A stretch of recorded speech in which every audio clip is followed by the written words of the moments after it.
साथियों, देहात में एक आम कहावत प्रचलित है कि कमज़ोर की लुगाई सबकी भौजाई। ये कहावत बीएसपी पार्टी पर यथार्थ रूप में चरितार्थ होती है। कैसे?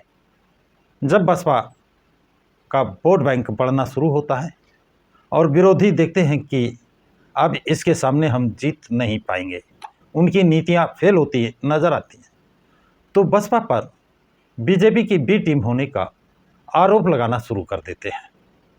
क्योंकि जानते हैं कोई भी आरोप लगा दो, ये पार्टी कभी लड़ेगी नहीं, झगड़ेगी नहीं, क्योंकि वो लोग जानते हैं ये party, BSP party, doctor Bhimrao Ambedkar की विचारधारा पर चलने वाली है, गौतम बुद्ध की विचारधारा पर चलने वाली है, जो सत्य और अहिंसा पर विश्वास करती है।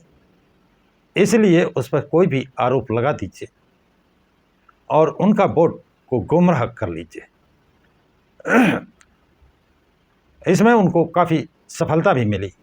लेकिन जब बसपा सुप्रीमो, जो उत्तर प्रदेश की 4 बार मुख्यमंत्री रहीं, उनका बंगला खाली कराया जाता है और समाजवादी पार्टी के एक साधारण विधायक शिवपाल यादव को आमंत्रित किया जाता है, किसी ने कोई आरोप नहीं लगाया कि एक मुख्यमंत्री का बंगला किसी मंत्री को आवंटित किया जाता, मुख्यमंत्री को आवंटित किया जाता। ये तो स्वाभाविक लगता है, होना भी चाहिए, लेकिन मुख्यमंत्री का बंगला एक विधायक को खाली आवंटित किया जाए, ये प्रश्न चिन्ह खड़ा होता है।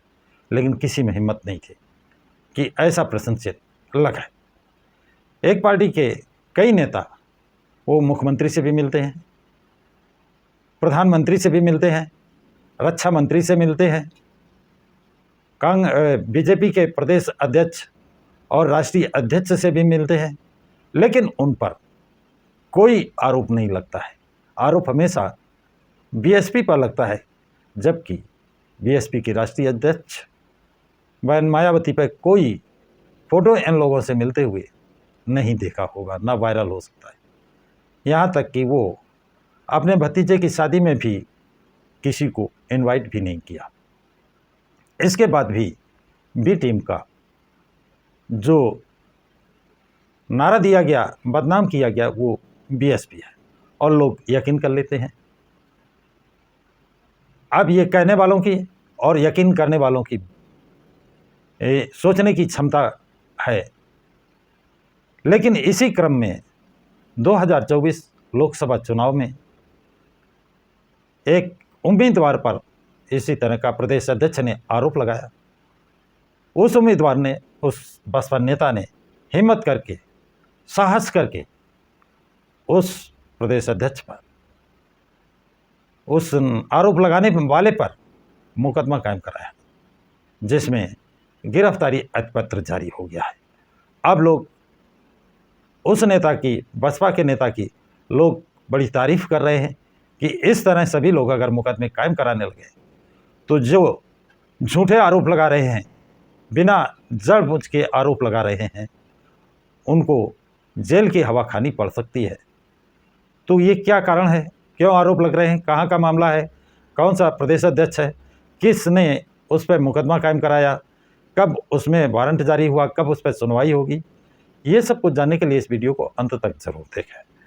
तो साथियों, ये मामला है मध्य प्रदेश का। मध्य प्रदेश के एक उम्मीदवार थे, बसपा नेता देवाशीष जरारिया ने लोकसभा चुनाव 2024 के दौरान जीतू पटवारी के खिलाफ मामला दर्ज कराया था।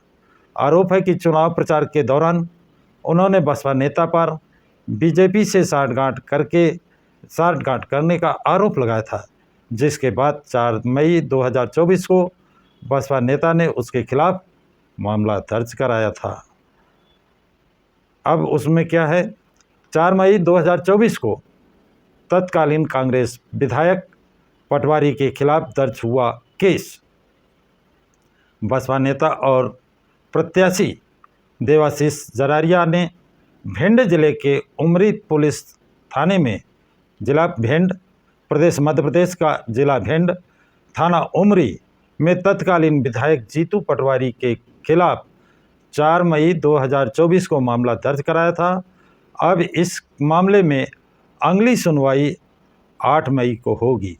बसपा प्रत्याशी के निर्वाचन अभिकर्ता अशोक गुप्ता की शिकायत पर पुलिस ने मामला दर्ज किया और ये 8 मई 2025 को इसकी सुनवाई होगी। आगे देखिए क्या कहते हैं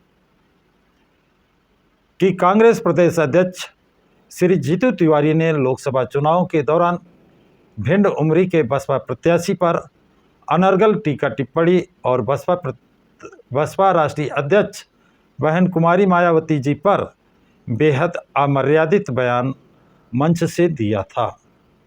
उन्होंने कहा था कि बसपा प्रत्याशी ने भाजपा से पैसे लिए हैं, तब मैंने कांग्रेस प्रदेश अध्यक्ष को चुनौती दी थी कि सबूत पेश करें, लेकिन उन्हें लगता था कि दलित व्यक्ति है, क्या ही बिगाड़ लेगा मेरा, मैं बड़ा आदमी हूँ, कांग्रेस का प्रदेश अध्यक्ष हूँ, तो किसी पर कोई भी लांछन लगा दूंगा।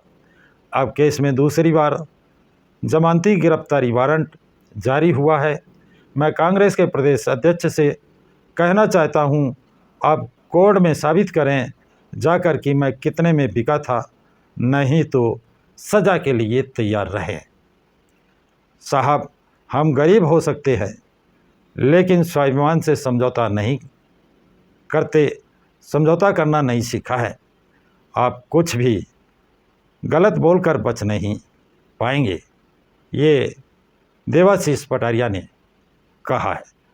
तो साथियों, बाबा साहब डॉक्टर अंबेडकर हमेशा कहते थे, अपराध करने वाला उतना दोषी नहीं है जितना अपराध सहने वाला। यदि किसी के एक थप्पड़ मारा जाए, वो उसका विरोध कर दे तो दूसरा थप्पड़ मारने की हिम्मत नहीं पड़ेगी, और यदि एक थप्पड़ मारा जाए और वो चुप रहे या दूसरा गाल सामने कर दे तो 2 थप्पड़ पड़ जाएंगे, 4 पड़ जाएंगे, कितने थप्पड़ पड़ेंगे गिनती नहीं होगी, और एक ही थप्पड़ में वो उसका जवाब दे देगा तो दूसरी थप्पड़ मारने की हिम्मत नहीं पड़ेगी। तो ये बात इस पर लागू होती है। अब देखिए, देवाशीष जरारिया ने जो अभियोग पंजीकृत कराया है, इस पर अगर अदालत में कांग्रेस प्रदेश अध्यक्ष अपना बचाव पक्ष, अपना सबूत पेश नहीं कर पाते हैं और यदि सज़ा हो जाती है, अदालत सज़ा करती है, तो ये एक नज़ीर बनेगा और फिर किसी की हिम्मत नहीं पड़ेगी कि बिना सबूत के सिर्फ बदनाम करने के लिए, उनका वोट काटने के लिए, उनका वोट अपने पक्ष में हासिल करने के लिए इस तरह के झूठे मनगढ़ंत आरोप लगाए। तो साथियों, ये जानकारी आप लोगों को कैसी लगी, कमेंट बॉक्स में कमेंट ज़रूर लिखें तथा इस वीडियो को अधिक से अधिक लाइक और शेयर करें। प्रकाश की राह चैनल को सब्सक्राइब करें।